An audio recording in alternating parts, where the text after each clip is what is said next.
We got a lot of stuff to talk about, guys. We really do.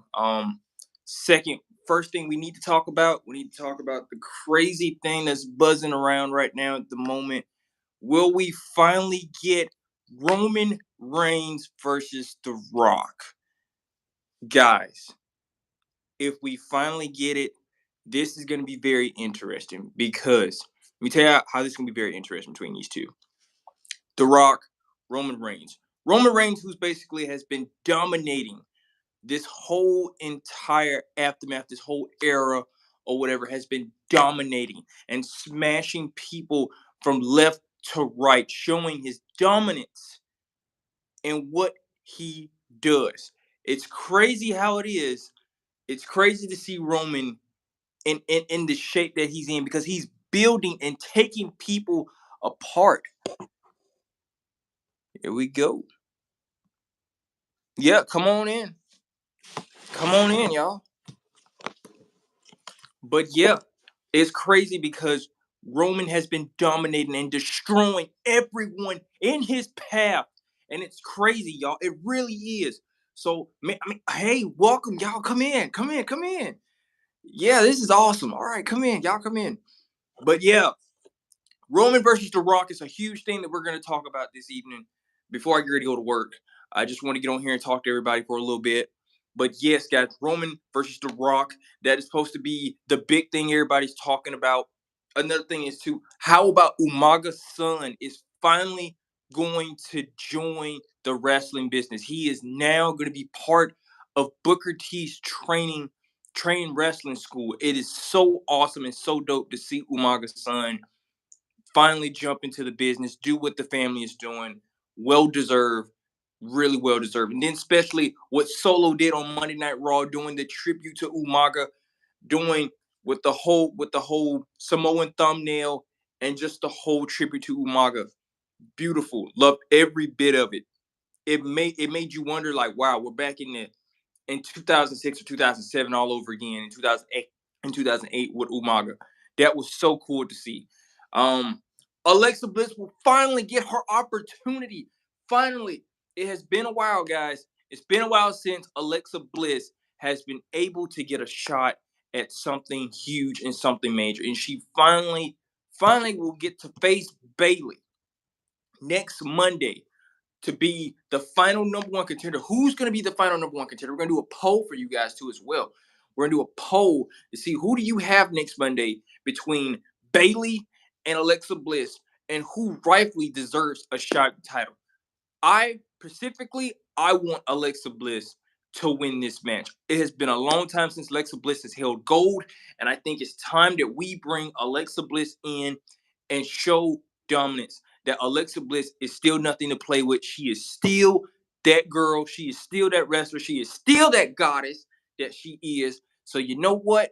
Got to give it to Alexa Bliss. Alexa Bliss, I look forward for her to do big things next week and also win that match against Bayley. But then also, let's also talk about Damage Control taking out Bayley. Did y'all see that? That was crazy. Becky Lynch. Sorry, I had a little slight glitch. Becky Lynch got taken out by Damage Control on Monday night. That was crazy. Don't get me wrong. I did kind of look forward to seeing Becky Lynch win that match, but it's crazy how Damage Control came in and kind of ruined a really good match. That was a really good match between all three of those women.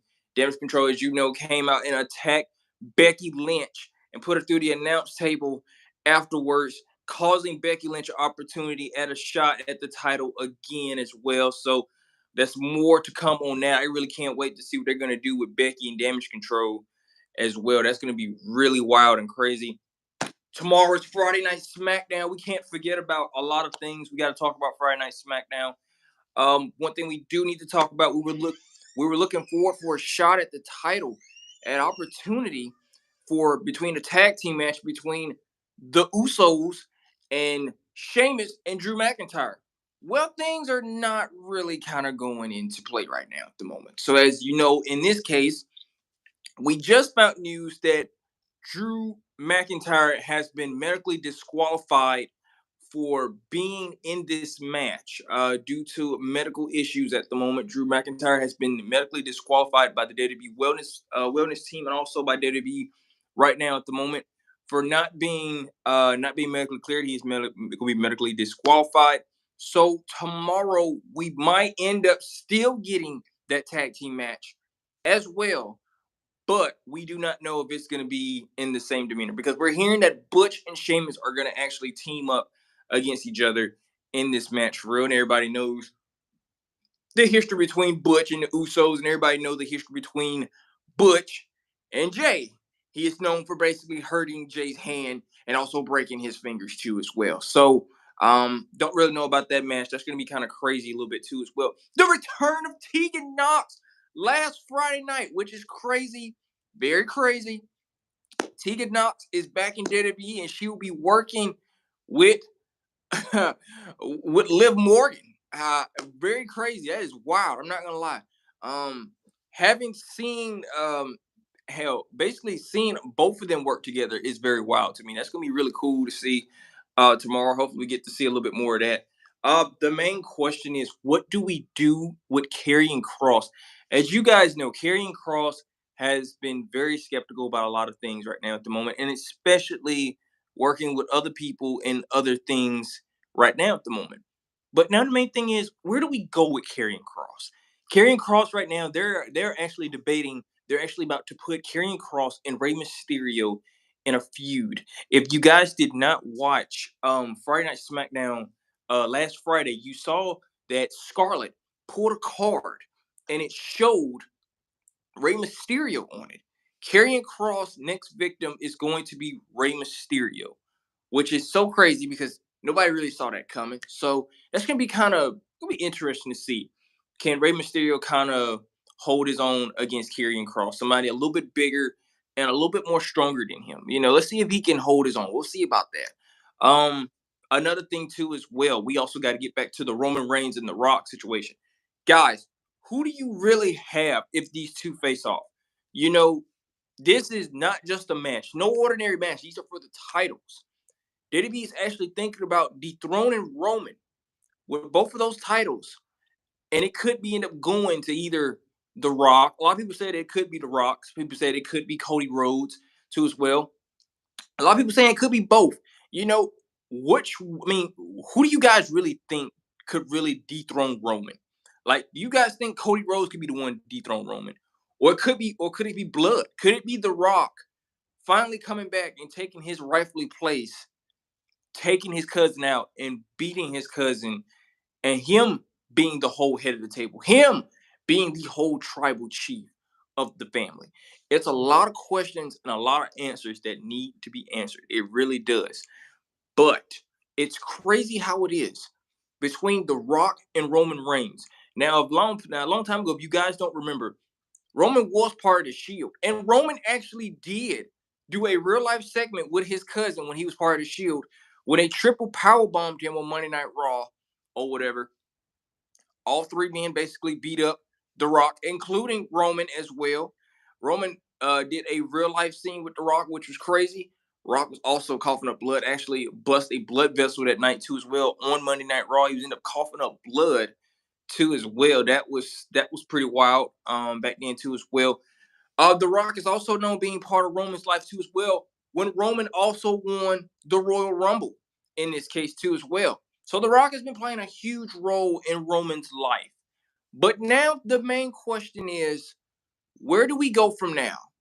Do The Rock still kind of still watches Roman still become dominant and become more manufacturing as he is now? Or will The Rock actually will come back and actually will probably dethrone his own flesh and blood? Um, it's crazy because The Rock is known for winning at Royal Rumble. The Rock has won the Royal Rumble. He has also won championship gold at the Royal Rumble. If you guys don't remember, he beat CM Punk for the WWE Championship at the Royal Rumble too as well. So The Rock is known for actually beating people at the Royal Rumble. He is. The match between him and CM Punk for the WWE Championship. The Rock is known for winning the Royal Rumble too as well. So we can honestly say that The Rock is very known for the Royal Rumble. He is very known for pulling off upsets and everything at the Royal Rumble. I think Roman has proved a lot of people wrong. He has shown that he is dominant, but he's protected. Now I'll say that. I will say this. Roman is protected. Roman is very protected. John Cena was right about that too as well. When him and John Cena was feuding, John Cena made a very, very good quote to Roman saying, "You're protected," which is true. You are protected. Roman is also protected a lot. So, in this case, where do we kind of go from here? Where does Roman stand behind all of this? Does he really controls everything at the moment, or will it finally come crumbling down? Will somebody finally beat Roman? Will somebody finally step up and beat Roman? And that is why people are saying it could be The Rock. It could be somebody. It could be this. It could be that. A lot of people are discussing a lot of things. A lot of people are saying that it could be The Rock. It could be Cody Rhodes. It could be anybody that they want. But the main question is, who do you get to beat Roman? And another thing is too, which one of the blood which one of them are going to turn on each other? That's the main thing. Now, that's another thing too as well. I'm gonna actually tell you guys this. There's been a lot of speculating that Solo Sikoa could be the one to turn on the bloodline. It is not Jimmy, it's not Jay, it's not Sammy. A lot of people saying it could be Solo Sikoa. Could Solo Sikoa be the one to turn on Roman, turn on his own family, turn on blood, and actually be the one that they sent to destroy Roman, to destroy the bloodline? I think I think it's true, guys. I think it is. Because when you think about it, Solo has not been very intrigued by the whole Sami Zayn thing. You know, he he likes that Jay is getting along with Sammy, Jimmy's getting along with Sammy, but right now Solo is very quiet. Solo Sikoa is very quiet. We have seen that at times. He's been like this since NXT. He is known for his fighting ways in NXT, and he's also known for his fighting ways also on Friday Night SmackDown. Solo Sikoa is no stranger to attacking folks too as well. So I'm gonna be honest. Could we get Solo Sikoa turning on the bloodline? Could he be the one that the elders sent? Remember, Solo Sikoa was not just sent to be here. He was sent by the elders of the island, to be with Roman, the enforcer.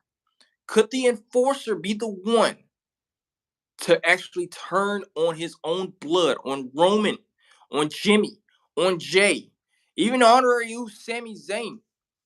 Where does Solo Sikoa stand in all of this if he turns on Roman Reigns, on the bloodline, on the family of everyone?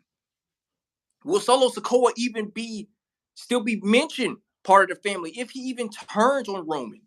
As crazy as it is, you guys got to think about this. Solo is very quiet. Solo does not even talk. Every time we see Solo, it is just like this every time. The main thing is Solo actually plotting? Excuse me.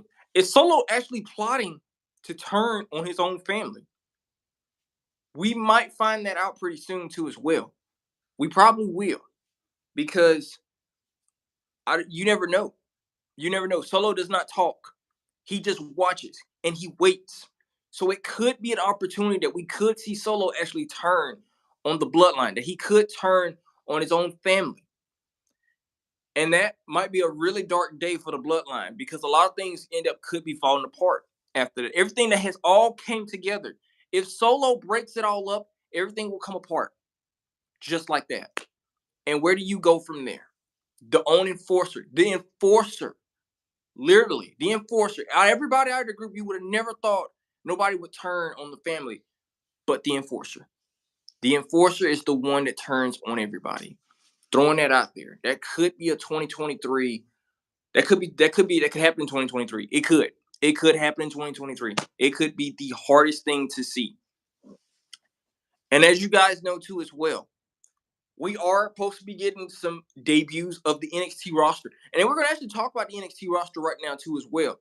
Guys, do you really actually think it's time for Braun Breaker to actually come on the main roster? You guys really think it's time? Braun Breaker has been down in NXT for a while, and he has been dominating on the NXT brand for a while. He lost to Dolph Ziggler. He lost the title to Dolph Ziggler lost the NXT title to Dolph Ziggler, but got it back right after that and has still been dominating. Do you guys think finally now in 2023, after WrestleMania in Hollywood, after it's all said and done, do we finally bring Braun Breaker to the main roster and let him wreak havoc, let him recreate damage and take people out and finally be a huge, huge problem on the main roster? I think you do. Braun Breaker is a dangerous, dangerous man. This is a very dangerous guy. He oozes charisma. He is literally his daddy is literally his daddy and his uncle are the famous Steiner brothers, which I would have thought they would have changed his name to Braun Steiner or whatever. I just would have thought they would have gave him the last name Steiner of the Steiner brothers. You got to think this kid oozes talent. He is good. He is great. He shows you on the mic and he shows you in the ring. He does not miss a beat at all. Even though there's a lot of criticism about him saying he can't do this, he can't do that, he can't do this. Well, I'm gonna be honest with you. There's probably a lot of things he can't do, but the dude is very powerful. He's very strong. I do see Braun Breaker coming to the main roster in 2023. I do believe that it is time for Braun Breaker to come to the main roster to WWE. Put him on Raw or SmackDown, either other way. Put him on the main roster. It is time to put Braun Breaker on the main roster. And then we're gonna flip the script on this one more time too as well. What are we going to do with Bray Wyatt? Don't get me wrong. I've been hearing a lot of people say that too. What are we going to do with Bray Wyatt? How are we going to fix things with Bray Wyatt? Well, I'm gonna be honest with you. I'm kind of waiting on Bray to do a little action too as well. Don't get me wrong. These promos of Bray Wyatt is good, but I want to see Bray Wyatt back in action too as well. I think it's time we put Bray Wyatt in a match. I really hope that we get Bray Wyatt versus LA Knight pretty soon or whatever, because it's time. It's time for a huge wrestling match too as well. In other news, 2 weeks.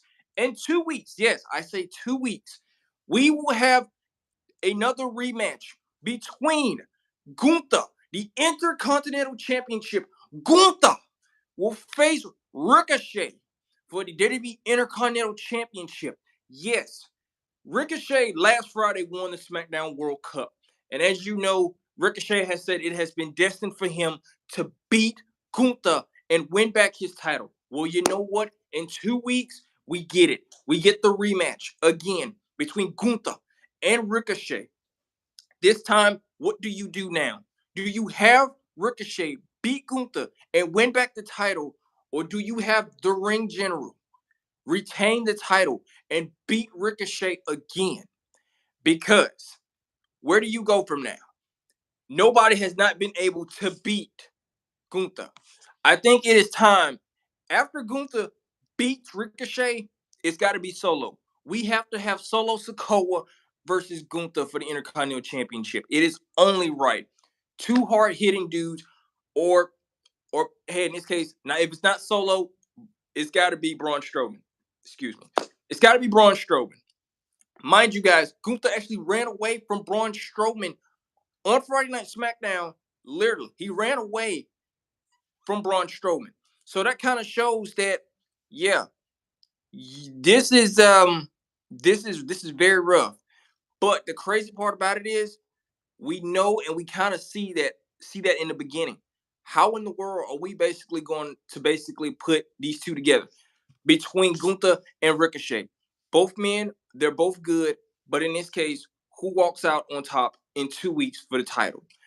But in this case, I'm going to have to wrap this up because I have to get ready for work. But it was good talking to you guys. Hopefully you guys, watch this video and you will get part two tomorrow. Thank you.